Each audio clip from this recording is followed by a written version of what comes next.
Welcome back to our channel. Today, we explore the fascinating yet controversial story of Jeanne Crain, a Hollywood starlet who found herself at the center of one of the most thought-provoking films of her era, Pinky, 1949.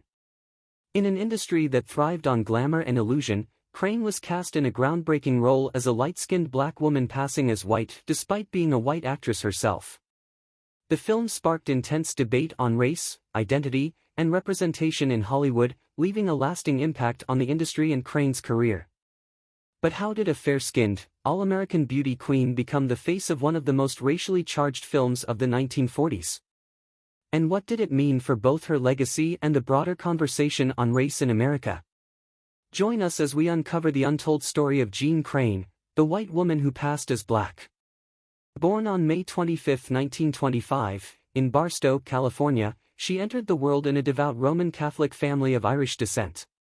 Her father, George F. Crain, worked as a high school English teacher, while her mother, Loretta Carr, devoted her energy to their home and children, an upbringing that might appear modest compared to the energy of Los Angeles, yet it was in that desert environment that Jeanne's life took root. Everything changed in 1934, when her parents divorced in an era when such splits were especially rare and stigmatized, a personal upheaval that deeply affected the 9-year-old Jeanne. Soon afterward, her mother relocated Jeanne and her sister, Rita Marie, to Los Angeles, hurling them directly into the heart of an emerging film industry. Though the divorce was undoubtedly painful, this abrupt move gave Jeanne an unexpected opportunity to nurture her early talents. By 14, she was already securing lead roles in school plays, hinting at the remarkable star quality that would later define her Hollywood identity, and by 15, she was winning local beauty contests that bolstered her confidence further. She also joined the Girls' League senior play class, took part in multiple theatrical productions, and earned the title of Grid Queen, demonstrating both her leadership abilities and the all-American persona she was quickly cultivating. Her varied passions included ice skating, a pursuit that eventually became part of her Hollywood image, since she sometimes showed off her graceful skating in her films. Even in these teen years, her potential was apparent enough to attract Orson Welles' attention, leading him to invite her for a screen test. Though she didn't land that part, it was an invaluable endorsement for a young woman still figuring out her place in the world. After finishing high school, Jeanne enrolled at UCLA intending to study drama, but the allure of Hollywood proved hard to resist. The industry promised dazzling studio contracts to promising young actors, and once you'd stepped onto a major set, turning back to academic routines could feel nearly impossible. Jeanne decided to leave college behind, gambling on a full-time acting career. That bold decision paid off quickly, as her film work soared to substantial visibility. At 18, she made her film debut in The Gang's All Here, 1943, a 20th-century Fox musical directed by Busby Berkeley, famed for extravagant choreographies featuring stars like Carmen Miranda and Alice Faye. Though Jeanne's role was minor, it provided her an insider's glimpse into how a big studio operated, allowing her to learn from more established performers and crew members. By 19, she had advanced to a much more visible role in Home in Indiana, 1944, a Technicolor feature that starred Walter Brennan and Lon McAllister and focused on harness racing, small-town life, and youthful romance. The film resonated with mid-1940s audiences, spotlighting Jeanne's blend of innocent charm and gentle determination, which would come to define her on-screen persona. Once her career momentum began, she attracted the notice of key studio executives, particularly Darryl F. Zanuck at 20th Century Fox, who understood that her wholesome image and down-to-earth style appealed powerfully to mid-century American sensibilities. Under the standard long-term studio contract, Jeanne soon found herself starring in a string of noteworthy films. In the meantime, Darling, 1944, gave her the part of a war bride, an Otto Preminger project that drew mixed reviews but heightened her visibility. State Fair, 1945, a musical focusing on a family's warm, everyday experiences at a Midwestern state fair, allowed her to shine, even if her singing was dubbed. Later that same year, she took on a more serious tone in Leave Her to Heaven, a lush Technicolor psychological thriller led by Gene Tierney, where Jeanne played the relatively pure-hearted sister who offset Tierney's darker, mesmerizing role. Then came Centennial Summer, 1946, another Preminger-directed attempt to capture the nostalgic, musical success of Meet Me in St. Louis. During these years, Jeanne embodied sweet, wholesome characters that the studio liked to market as the archetypal girl next door, both in musicals and more dramatic fare. Her popularity soared in the late 1940s, and she solidified her status with films such as Margie, 1946, which highlighted her comedic timing and ice skating prowess, Apartment for Peggy, 1948, pairing her with William Holden in a gentle post-war setting, A Letter to Three Wives, 1949, a Joseph L. Mankiewicz production that fared well critically and commercially, and Cheaper by the Dozen, 1950, a beloved family comedy with Clifton Webb and Myrna Loy in which Jeanne played one of their many children, standing out in key sequences. By the time she co-starred in People Will Talk, 1951, alongside Cary Grant, she had firmly established herself as a bankable star known for a mid-century brand of relatable, charming presence. Even as she thrived in front of the camera, Jeanne Crain's off-screen persona began to gather its own reputation. She was often labeled Hollywood's #1 party girl, with accounts suggesting she received endless invitations to social events. Some fans found that label contradictory, considering her on-screen persona was that of a gentle, sweet-natured figure, but those who knew her insisted she simply enjoyed lighthearted socializing, conversation, and connecting with others over scandalous nightlife. The moniker stuck, emphasizing her popularity and the flux of gatherings that marked her time in Hollywood. Nevertheless, she remained more than just a starlet flitting about glitzy soirees. By the 1950s, Hollywood was entering a transition that introduced grittier, more realistic storytelling, and the rigid studio system that had molded Jeanne's career started to crumble. Like many Golden Age icons, she found it more difficult to secure leading roles, prompting her to retreat into a semi-retirement phase, featuring in fewer productions. However, one of her later projects, Nefertiti, Queen of the Nile, 1961, an Italian production, stood out for the controversy surrounding its casting choices and historical accuracy, once again illustrating the tension between the golden image of a star and the complexities of representation. During this period, even as Jeanne's roles diminished, the public remained curious about her beauty secrets and personal style. The beauty writer Lydia Lane interviewed her in 1954 and discovered a pragmatic approach to health that involved daily moderate exercise, stretches, tension workouts, and portion control with balanced meals including fruits and vegetables, plus a fondness for tea. At a time when actresses often resorted to drastic measures like cigarettes or crash diets, Jeanne's regimen indicated a forward-looking philosophy aligned with what we might call holistic fitness today. Her makeup routine was similarly gentle. She favored a bold red lipstick, gentle rouge on her cheeks, and fuller eyebrows to bring out a youthful appearance, refusing to mask her features under heavy cosmetics. Over the years, she also evolved her hairstyle, allowing her natural blend of dark brown and red tones to shift into shorter, more modern cuts. Despite attending lavish events, Jeanne enjoyed unpretentious living away from the spotlight, often wearing simple outfits, driving an older Chrysler sedan, and reading art books at her modern, glass-walled home, a balance between Hollywood glamour and private humility. All these aspects, though, pale beside the role that turned her into an ongoing point of contention in film history, playing a light-skinned black woman in the 1949 film Pinky. This production was primarily directed by Elia Kazan, though John Ford briefly contributed before leaving, and centered on the story of a light-skinned African-American nurse returning to her southern hometown after passing for white in the North. The decision to cast Jeanne, a white actress, as Pinky ignited fierce controversy that reverberates even now. Reports suggest Daryl F. Zanuck feared that enlisting a genuinely black performer, like Lena Horne, would risk alienating Southern white audiences and label the film a black film, limiting its box office prospects. So Jeanne's recognized star power and drawing potential ultimately drove the choice. From a modern viewpoint, her portrayal is sometimes seen as unconvincing or uncomfortable, especially in depicting the subtle yet ever-present racial discrimination her character would realistically face. The film also presented a somewhat softened, optimistic take on racism in the Jim Crow era, culminating in an ending that critics found too far removed from the harsh truths of segregation in the 1940s Deep South. Despite that, Pinky achieved commercial success, leading to Jeanne's nomination for an Academy Award for Best Actress. Some commended the film's attempt to discuss race at a time when mainstream Hollywood typically sidestepped such themes, while others argued it exemplified how studios often sidelined black performers. Jeanne's subsequent casting as Nefertiti in Nefertiti, Queen of the Nile, 1961, caused a parallel uproar, given that historical evidence points to the African heritage of the Egyptian queen. These controversial roles fueled debates about whitewashing, Hollywood's fear of alienating bigoted audiences, and the difficulty of balancing genuine representation with a profit-driven industry.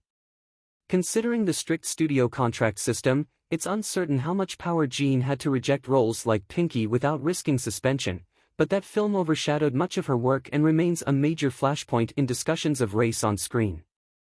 Away from film sets and cameras, her personal life held its own share of drama and heartbreak.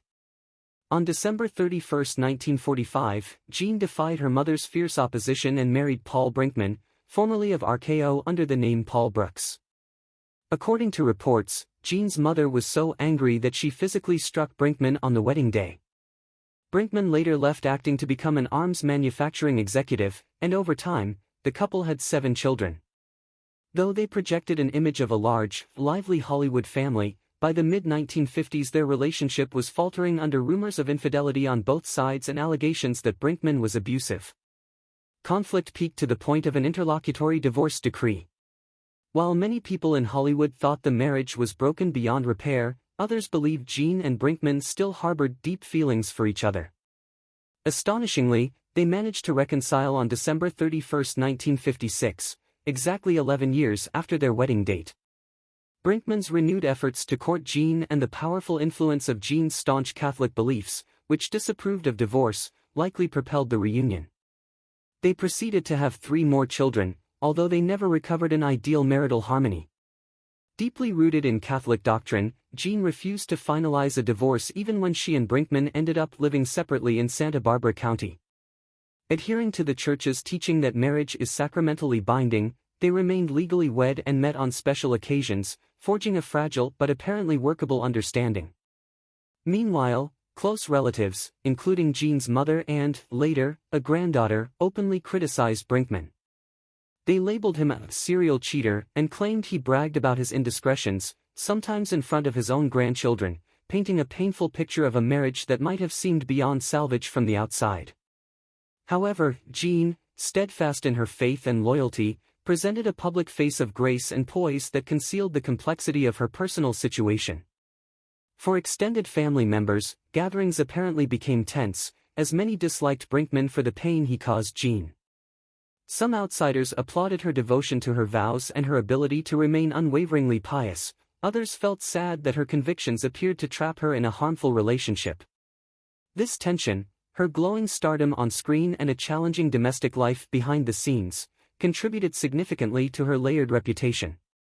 Over the decades, Jeanne carried on with this blend of grace and turmoil until October 2003, when Paul Brinkman died, leaving her a widow after nearly 6 decades of marriage, however tumultuous it may have been. In a bittersweet turn of events, Jeanne herself passed away just 2 months later, in December 2003, from a heart attack. Some interpreted the closeness of their deaths as a sign that they remained intrinsically bound, for better or worse. Her funeral mass took place at the Santa Barbara Mission, reflecting the fervent Catholicism that had guided her for most of her life, and she was buried alongside Brinkman under the name Jeanne Crain Brinkman, an enduring testament to that shared journey, even in its sorrowful complexities. In the years since her death, film buffs and scholars have revisited her films, with particular focus on Pinky for its role in the discourse around race in mid-century Hollywood. The movie occasionally surfaces on classic film channels or streaming services, prompting viewers to debate whether it represented an important push for acknowledging prejudice or an example of the whitewashing that deprived black actresses of roles that rightfully belonged to them. Although she may not enjoy the instant name recognition of a Marilyn Monroe or a Bette Davis, Jeanne Crain remains firmly in cinematic history thanks to Pinky and her varied filmography of musicals, comedies, westerns, and dramas that sometimes stirred controversy. Her fans highlight her fresh-faced innocence, comedic skill, and willingness to tackle tough parts, though critics note that those very parts at times perpetuated harmful industry biases. During her most active period, she collaborated with directors like Otto Preminger and Joseph L. Mankiewicz, gleaning valuable lessons from some of the biggest creative forces in Hollywood.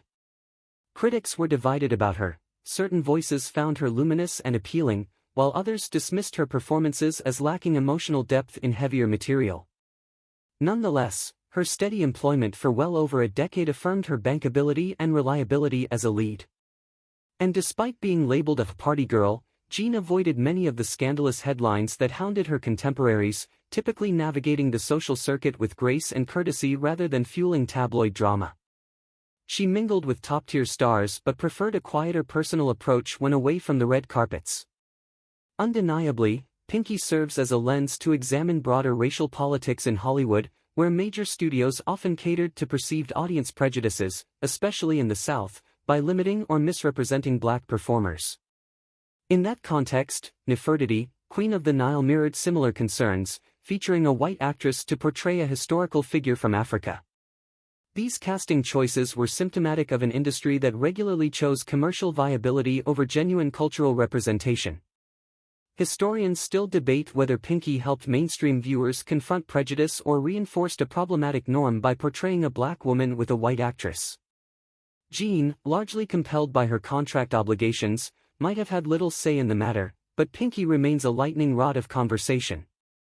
The resulting tension between her devout Catholic ethics, her revered nice girl image, and her involvement in a film so deeply linked to issues of race and representation has only heightened the sense of complexity surrounding her legacy. Beyond those controversies and the drama of her marriage, Jeanne's unwavering faith and commitment to family wove consistently through her life narrative. Even amid heartbreak and scandal, she continued to stand by her husband, effectively raising 7 children, and maintaining composure in public. Her decisions can be puzzling from a modern vantage point, especially given the significant transformation in social views and religious norms, but in the 1940s, 1950s, and 1960s, divorces carried heavy stigma, and devout Catholics often felt bound to keep a marriage intact if at all possible. Her moral convictions also seemed to guide her public persona. Though she was known to attend plenty of Hollywood parties, she wasn't dogged by sensational stories of misbehavior. Rather, she engaged with the scene at a comfortable remove, ensuring she balanced that social dimension with her family obligations. When seen in totality, Jeanne Crain emerges as a series of fascinating paradoxes. She was undeniably glamorous, starring in Technicolor musicals, romancing top male leads, and showing up at Los Angeles's most prestigious hotspots. Simultaneously, she was a champion of simplicity, endorsing gentle fitness routines, moderate diets, and minimal makeup. She was a devout Catholic who weathered a rocky marriage, refusing to seek a final divorce even when separation might have been more peaceful. Most notably, her name is inseparable from Pinky, a film that sparked, and still sparks, passionate debates about racial casting, yet many fans remember her for her sweet, wide-eyed innocence and comedic charm. And though her star persona might have suggested a straightforward path to fame, the truth reveals that she navigated the same complicated economic, cultural, and social structures as many of her Hollywood peers, making choices that occasionally led her into moral and ethical dilemmas. Jeanne Crain stands as an impactful figure in the grand tapestry of film history, a cheerful musical lead, a comedic actress, a devout Catholic, and the center of a major casting controversy that resonates through decades of cinema discourse. Her life, full of nuances and contradictions, shows us that old Hollywood's glossy exterior often concealed hidden struggles and conflicts. Reflecting on Jeanne's decisions and experiences reminds us how the old studio system restricted an actress's autonomy, especially concerning which roles she could refuse, and how mainstream entertainment's pursuit of safe marketing strategies could perpetuate inequities. Yet, for all the friction, Jeanne's body of work continues to captivate viewers, and the complexities of her public and private life only add to that fascination. She was neither wholly a heroine nor a villain, but a woman navigating her circumstances under the powerful forces of faith, family, industry contracts, social expectations, and personal ambition. Jeanne Crain, the white woman famously cast as a light-skinned black character in 1949's Pinky, an actress who soared to stardom from small-town California, battled personal and professional storms, held fast to her religious convictions, and remains a talking point for film historians and fans alike.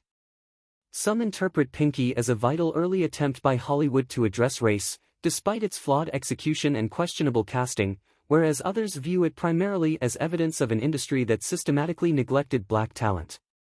Regardless, Jeanne's name is woven tightly into that pivotal conversation, helping define the moral gray area of Hollywood's golden age. So, what do you think? Should Pinky be appreciated for initiating dialogues about racism during an era that rarely tackled such subjects, or is it simply a glaring illustration of how white actresses replaced black performers in roles meant to authentically represent their experiences? Feel free to share your opinions in the comments. I'd love to hear your perspective on Jeanne Crain's complicated legacy. If you enjoyed this extensive exploration of a classic Hollywood star, don't forget to hit the like button and subscribe for more deep dives. Ring that notification bell so you'll be the first to know about our next journey into the captivating stories, personalities, and behind-the-scenes intricacies of film's golden years.